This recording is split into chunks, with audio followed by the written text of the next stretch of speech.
చూసుకున్నట్లయితే ఏపీ డిఎస్సిలో సందేహాలకు సంబంధించి సమాధానాలు అయితే రావడం జరిగింది. ఏపీలో లక్షలాది మంది అభ్యర్థులు ఉత్కంఠగా ఎదురుచూస్తున్న మెగా డిఎస్సి వచ్చిన వేళ రాష్ట్ర వ్యాప్తంగా వివిధ ప్రభుత్వ పాఠశాలలో మొత్తంగా పోస్టులు అయితే తీసిన నేపథ్యంలో దరఖాస్తులు నింపడంలో ఎలాంటి జాగ్రత్తలు తీసుకోవాలి ఏంటి అనేది మనకు అప్డేట్ రావడం జరిగింది. మెగా డిఎస్సి నోటిఫికేషన్లో 3 విభాగాలు అయితే ఉంటాయి. మొదటి విభాగంలో వ్యక్తిగత సమాచారం, రెండవ విభాగంలో విద్యార్హతలు కలిగిన పోస్టులు అంటే అర్హత కలిగిన పోస్టుల వివరాలు, మూడో విభాగంలో ఫీజు చెల్లింపు వివరాలు ఉంటాయి. 1, 2 విభాగాల్లోని అంశాలను అభ్యర్థి ఎన్నిసార్లు అయినా ఎడిట్ చేసుకోవచ్చు, కానీ దరఖాస్తు ఫారంలోని వివరాలను క్షుణ్ణంగా పరిశీలించుకున్న తర్వాతే సబ్మిట్ చేయాలి. 3 విభాగాల్లోని వివరాలు నింపిన తర్వాత అర్హత కలిగిన ఎంపిక చేసుకున్న పోస్టులను బట్టి ఒక్కో పోస్టుకు 750 రూపాయలు అయితే చెల్లించాల్సి ఉంటుందన్నమాట.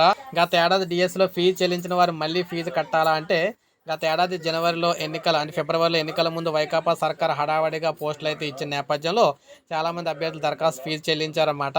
కానీ కొత్తగా దరఖాస్తు ఫారాన్ని పూర్తి వివరాలతో నింపి సబ్మిట్ చేయాలి. అభ్యర్థులు గతంలో దరఖాస్తు చేసిన దానికన్నా ఎక్కువ సబ్జెక్టులకు లేదా పోస్టులకు దరఖాస్తు చేయాలనుకుంటే ఆ పోస్టులకు మాత్రమే ఒక్కో పోస్టుకు 700 రూపాయలు చెల్లించాలి. కానీ గతంలో ఎవరైతే దరఖాస్తు చేశారో వారెవరూ కూడా ప్రస్తుతం ఫీజు చెల్లించాల్సిన అవసరం అయితే లేదన్నమాట. ఇక డిఎస్సి రాయాలంటే టెట్లో కనీస అర్హత మార్కులు అయితే ఎన్ని ఉండాలంటే, ఓసీ అభ్యర్థులు అయితే 60%, బీసీలు అయితే 50%, ఎస్సీ ఎస్టీ దివ్యాంగులు అయితే 40% మార్కులు అయితే సాధించి ఉండాలి. ఇక దరఖాస్తు చేసుకునే సమయంలో అర్హత గల పోస్టులకు ఆప్షన్ ఎలా ఎంచుకోవాలంటే, అభ్యర్థి తన విద్యార్హతలను బట్టి ఏ పోస్టులకు అర్హులవుతాడో అప్లికేషన్ సాఫ్ట్వేర్ అయితే తెలియజేస్తుంది. అర్హత గల పోస్టులకు అభ్యర్థి తన ఆసక్తి మేరకు వరుస క్రమంలో ఎంపిక చేసుకోవాలి. ఒకసారి పోస్టుల ప్రాధాన్యత క్రమాన్ని ఎంపిక చేసుకున్నాక మార్చుకోవడానికి ఎలాంటి అవకాశం ఉండదు. అందువల్ల జాగ్రత్తగా ఆప్షన్ అయితే ఎంపిక చేసుకోవాలి. ఇక మొదటి పోస్టు ప్రాధాన్యత క్రమానికి అభ్యర్థి ఎంపిక కాకపోతే ఇంకో ఉద్యోగం రాదా అంటే, అభ్యర్థి తాను ఎంపిక చేసుకున్న మొదటి పోస్టు ప్రాధాన్యత క్రమానికి ఆప్షన్ ఎంపిక కాకపోతే అతడి పేరున రెండో ఆప్షన్కు బదిలీ అవుతుంది. అది రాకపోతే మూడో ఆప్షన్కు బదిలీ అవుతుంది. ఈ విధంగా చివరి ఆప్షన్ వరకు కొనసాగుతుంది. ఒకవేళ అభ్యర్థి మొదటి ఆప్షన్కే పరిమితం అయితే ఇక్కడ ఎంపిక అయితే మిగిలిన ఆప్షన్లు రద్దు అవుతాయి. ఒక పోస్టుకు ఎంపికైన తర్వాత ఎట్టి పరిస్థితుల్లోనూ పోస్టు మార్చుకోవడానికి అవకాశం లేదు. ఇక మెగా డిఎస్సికి వయోపరిమితి మనం చూసుకున్నట్లయితే 2024 జూలై 1 నాటికి అభ్యర్థుల వయసు 18 ఏళ్ల కన్నా తక్కువ, 44 ఏళ్ల కన్నా ఎక్కువగా ఉండకూడదన్నమాట. రిజర్వ్ కేటగిరీ అభ్యర్థుల గరిష్ట వయస్సు 49 ఏళ్ళు, దివ్యాంగులు గరిష్టంగా 54 సంవత్సరాల వరకు ఉందన్నమాట. ఇక ఏ స్కూల్లో ఎన్నెన్ని పోస్టులు భర్తీ చేస్తున్నారంటే, జిల్లా పరిషత్తు, మండల పరిషత్తు, municipality, municipal corporation, department of welfare of differently abled, అదేవిధంగా జువైనల్ వెల్ఫేర్ డిపార్ట్మెంటు ఖాళీలతో పాటు AP model schools, residential schools, సాంఘిక సంక్షేమ శాఖ పాఠశాలలు, బీసీ వెల్ఫేర్ స్కూల్స్, గిరిజన సంక్షేమ శాఖ గురుకులాల పాఠశాలలు, ఆశ్రమ పాఠశాలలు ఈ క్రింది విధంగా పోస్టులను అయితే భర్తీ చేస్తూ ఉన్నారన్నమాట.